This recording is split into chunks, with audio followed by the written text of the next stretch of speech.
Hello everyone, అందరికీ నమస్కారం అండి. ఈరోజు నేను ఇంట్లోనే ఫ్రూట్ కస్టర్డ్ ఏ విధంగా చేయాలో చూపిస్తాను. ఇంట్లో ఉన్న పదార్థాలతోనే ఈజీగా చేసుకోవచ్చు.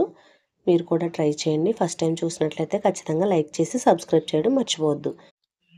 ఇక్కడ నేను 1/2 లీటర్ పాలు తీసుకున్నానండి. ఇవి ప్యాకెట్ పాలు తీసుకున్నాను నేను. అవి వేసుకొని బాగా మరిగించుకుంటున్నాను. అందులో ఒక టీ గ్లాసుడు చిన్న సైజులో ఉన్న సగ్గుబియ్యం వేసుకున్నానండి. మరీ పెద్దవి అయితే ఉడకవు, చిన్న సైజులో ఉన్నవి తీసుకోండి. అవి లేకపోయినా పర్వాలేదండి, నా దగ్గర ఉన్నాయి కాబట్టి నేను వేసుకున్నాను. అలాగే ఒక బౌల్లోకి ఒక 2 స్పూన్స్ కస్టర్డ్ పౌడర్ వేసుకున్నానండి. మీకు ఇవి షాప్స్లో అవైలబుల్గా దొరుకుతాయి. నేను డీమార్ట్లో తెచ్చుకున్నానండి. అవి ఒక 2 స్పూన్లు తీసుకొని అందులో కాస్త పచ్చిపాలు వేసుకున్నాను. మొత్తం ఉండలు లేకుండా మొత్తం అంతా కలిపేసుకొని పక్కన పెట్టుకున్నాను. ఈలోపు లో టు మీడియంలో స్టవ్ పెట్టుకొని పాలను ఈ విధంగా మరిగించుకున్నాను. ఒక 5 మినిట్స్లో తొందరగానే ఉడికిపోయినాయండి ఇవి. మీరు సరిగ్గా చూస్తే చూసారా ఎలా ఉడికిపోయినాయో. ఇలా ఉడికిపోయిన తర్వాత మనం కలిపి పెట్టుకున్న కస్టర్డ్ మిక్సర్ ఉంది కదండి, దాన్ని మొత్తం అంతా వేసేసుకొని స్పూన్తో బాగా కలుపుతూ ఉంటే చిక్కబడిపోతాయండి పాలు. ఈ విధంగా అయినాక మీ దగ్గర ఏది అవైలబుల్గా ఉంటే వేసుకోండి. షుగర్ కానీ లేకపోతే బెల్లం కానీ మీ ఇష్టం అండి, ఏదైనా పర్లేదు. నేను ఇక్కడ పటిక బెల్లం తీసుకున్నానండి.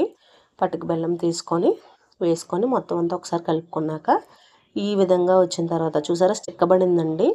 చిక్కబడిన తర్వాత ఒక బౌల్లోకి తీసుకొని చల్లారి పెట్టుకున్నాను.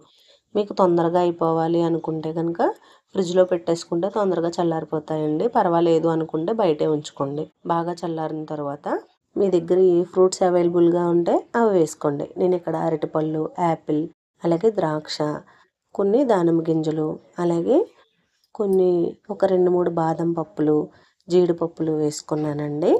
మొత్తం అన్నీ వేసేసి స్పూన్తో మొత్తం కలిసేలా కలిపేసుకున్నాను. అంతే. మీ దగ్గర ఇంకా వేరే ఏమైనా సరే డ్రై ఫ్రూట్స్ కానీ ఫ్రూట్స్ కానీ ఉంటే వేసుకోండి. నా దగ్గర ఉన్న కాడికి నేను వేసుకొని మొత్తం అంతా ఒకసారి కలిపేసుకొని ఫ్రిడ్జ్లో పెట్టేశానండి. చూస్తున్నారు కదా ఎంత బాగుందో. దీన్ని ఫ్రిడ్జ్లో ఒక గంట సేపు ఉంచి తింటే చాలా బాగుంటుందండి. ఫ్రిడ్జ్లోంచి తీసిన తర్వాత ఈ విధంగా ఉంది. మళ్ళీ ఒకసారి స్పూన్తో కలిపేసుకున్నాను. మొత్తం అంతా కలిపేసుకొని మీకు నచ్చిన బౌల్లోకి తీసుకొని సర్వ్ చేసుకోండి. అంతే. ఎంతో టేస్టీ అయిన ఫ్రూట్ కస్టర్డ్ ఇంట్లోనే తయారైపోయింది. చూస్తున్నారు కదా, చాలా ఈజీ అండ్ టేస్టీ. మీరు కూడా ట్రై చేయండి. ఖచ్చితంగా నచ్చితే కనుక సబ్స్క్రైబ్ చేసుకొని లైక్ చేయడం మర్చిపోవద్దు. మీరు సబ్స్క్రైబ్ చేసి లైక్ చేస్తే అది మాకెంతో సహాయపడుతుందండి. ఖచ్చితంగా మర్చిపోవద్దు. Thank you so much for watching my video.